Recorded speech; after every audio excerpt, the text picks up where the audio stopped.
사람한테 어떤 평가를 받느냐는 아무 의미가 없어요. 내가 나 자신을 평가할 때도 속이지 말아야 됩니다. 하나님의 평가가 제일 중요해요. 그분에 의해서 내 구원과 심판이 달려있기 때문에 그렇습니다.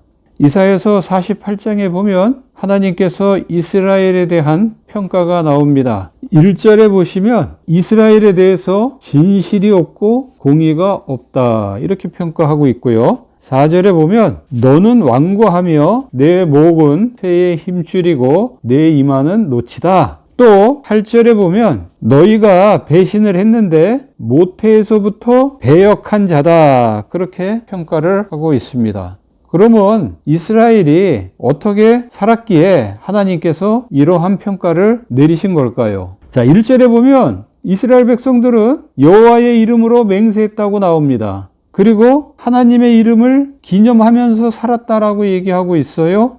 2절에 보면 하나님을 의지한다라고도 나옵니다. 그런데 5절에 보면 이스라엘은 새긴 신상과 부어 만든 신상을 자기들의 신이다 이렇게 이야기를 하면서 숭배를 했습니다. 신약에서의 우상 숭배는 돈이라고 얘기했습니다. 하나님을 의지한다고 하면서 돈을 의지하는 거죠. 하나님이 모든 것을 해결해 준다라고 말은 하지만 실제로는 돈이 해결해 준다 이렇게 얘기하는 거고, 자기 어려움에서 벗어났으면 하나님이 은혜를 줘서 벗어난 게 아니고 돈이 벗어나게 해준 것이다 이렇게 생각하며 살았다는 얘기입니다. 그러면 이제 하나님께서 이스라엘에 대해서 어떻게 할 것 같아요? 어떻게 할 것 같습니까? 9절에 보면 노하기를 더디한다고 되어 있습니다. 화는 나요. 안 나는 거 아니에요. 화가 나지만 참는다. 그래서 너를 멸절하지 아니한다. 그런 말씀도 있습니다. 그리고 6절에 보면 새 일을 행하겠다고 얘기합니다. 과연 그것이 뭘까요? 10절에 보면 구원하는 일입니다. 너무 뜻밖이죠? 죄인인 이스라엘을 심판하는 것이 아니고 오히려 구원하겠다고 말씀합니다. 이렇게 하는 것은 나를 위한 것이다. 오히려 심판하는 것이 내 이름을 욕되게 하는 것이다. 세상 사람들이 그럴 겁니다. 하나님이 이스라엘을 지켜주지 못했다라고 얘기하거나 또는 이스라엘의 신이 그들이 마음에 안 들어서 멸망시켜 버렸다. 그래서 하나님께서는 내 영광을 다른 자에게 주지 아니하겠다. 지금 다른 자는 우상이고 신약으로 얘기하면 돈이죠. 하나님이 받아야 될 영광을 돈이 받고 있는 겁니다. 사람들이 돈돈거려요. 하나님 이렇게 찾지 않고 돈돈 그러면서 돈을 찾습니다. 이렇게 범죄한 이스라엘을 심판을 하지 않고 구원을 하는 이유가 있습니다. 12절에 보면 하나님은 말씀합니다. 나는 처음이요 또 나는 마지막이라. 이것은 하나님께서 알파와 오메가다 그런 말씀이죠. 바로 하나님께서 알파와 오메가이시기 때문에 이제는 심판을 하지 않고 오히려 구원을 하겠다라는 얘기입니다. 알파와 오메가의 시각은 뭐죠? 과거와 현재와 미래의 시각을 갖고 이 세상을 보고 평가하고 통치하겠다는 얘기죠. 하나님께서 현재의 시각으로 이스라엘을 바라봤다면 이스라엘을 심판하는 게 맞습니다. 그러나 하나님께서는 현재뿐만이 아니라 과거, 미래를 동시에 다 보기 때문에 심판을 택하지 않고 구원을 해 주시는 겁니다.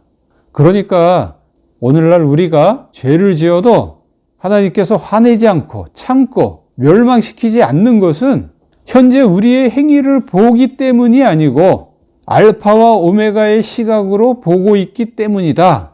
이 사실을 우리는 기억을 해야 합니다.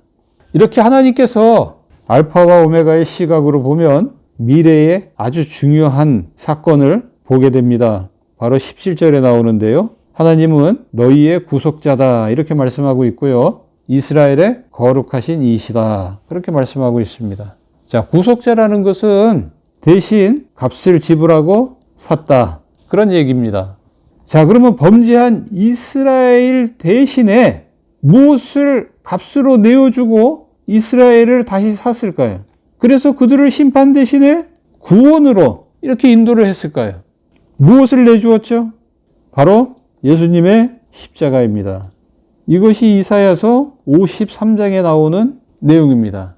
그러니까 알파와 오메가이신 하나님께서 예수님의 십자가를 봤기 때문에 심판 대신에 구원을 베풀어 주신 겁니다.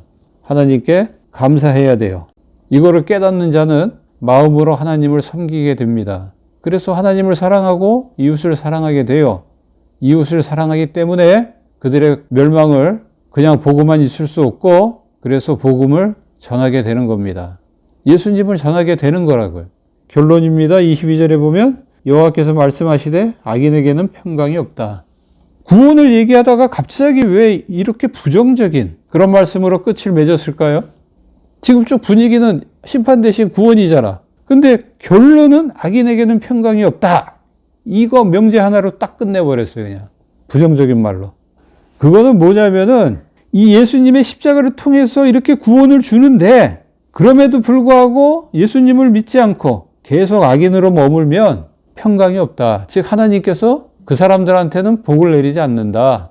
그러니까 더 이상의 구원의 방법은 없다. 예수님의 십자가 이외에 다른 구원의 방법은 없다.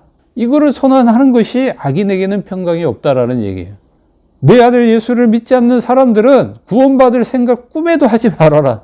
그걸 선언하는 거죠. 여러분들이 예수님을 믿지 않으면, 그래서 돈이 아니라 하나님을 섬기지 않으면 더 이상 여러분들을 구원해 줄 방법이 없다라는 얘기입니다. 그런 사람들한테 평강은 끝났다라는 얘기예요. 이 평강은 원어로 보면 샬롬입니다. 평화. 평화는 없어요. 하나님께서 그 사람들에게 전쟁을 선포하는 겁니다. 더 이상 그들과 평화롭게 대화로서 해결하는 그런 일은 이제 없습니다. 기회를 줄 때 구원의 기회를 잡아야 합니다. 예수님의 십자가가 구원 얻는 자들에게는 굉장히 은혜가 되지만 멸망당할 악인들에게는 그 심판을 피할 수 없는 결정적인 증거가 됩니다. 어떠한 변명도 통하지 않아요. 예수님의 십자가가 그런 거예요. 구원과 심판을 가르는 그런 기준점이 되는 겁니다. 근거가 되는 거예요. 그럴 수밖에 없겠죠. 자기 아들이 십자가에서 죽었는데 그 아들의 고통, 그 고통을 바라보는 아버지로서의 하나님의 그 아픔, 이렇게까지 했는데 믿지 않고 거짓말 살살 하면서 믿었다고 하고 하나님 의지한다고 하면서 돈을 의지하고 끝까지 그러면 하나님의 분노가 폭발하죠. 그게 심판으로 나타나는 겁니다. 악인에게는 평강이 없다. 이게 굉장히 무서운 말이거든요, 이게. 자, 이사야서 53장이 왜 필요한지 이사야서 48장도 증거하고 있는 겁니다.